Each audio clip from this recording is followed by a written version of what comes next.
We all eat, right? But have you ever wondered why we eat?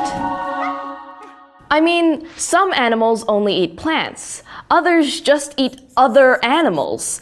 And some creatures eat both plants and meat. But the thing is, all animals, including humans, eat. And we don't just eat because we're hungry or bored or tired or it tastes good. Although, I could really go for a slice of pizza right now. We eat because we need food to live. More exactly, we need the energy that food gives our bodies to grow, move, and stay warm. You've probably figured this out already from the things you've heard about how and when we eat. Like, you've probably heard that breakfast is the most important meal of the day. Or you might know that runners will carb load before a big race. But food is necessary for all living things, all the time. You may have noticed that your collection of cool rocks that you have under your bed never needs a lunch of club sandwiches and baby carrots. That's because they're non-living things. But food is most definitely a necessity for animals, and plants too. Even though we don't think of plants as eating, because they don't have mouths, they still need food to grow and repair themselves, just like we do.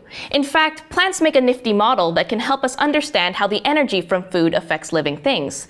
To see how food affects plants, we can test what happens when they get more or less food. Plants get most of their food from the sun, water, and carbon dioxide in the air. More on that another time.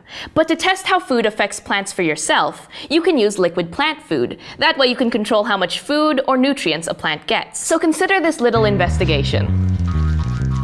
Say you have 2 little plastic cups filled with potting soil, and you planted a lima bean seed in each one. Then you give each plant a different amount of food. Plant number 1 would be your control. That means you don't give it any additional food at all, just a little water and sunlight, and it'll do what plants do, all on its own. Then you can make plant 2 your extra food plant. Ask your parents for some liquid plant fertilizer, and add the recommended amount to plant 2. Now, if you kept watering and feeding your plants the same amount for, say, 4 weeks, what do you think would happen? Would you expect both of the plants to grow the same amount? Or would one grow more than the other? If so, which ones? Well, what you'd find is that plant 2 grew bigger than plant 1, because living things need food to give them energy, so they can repair themselves and stay healthy, and in this case, grow.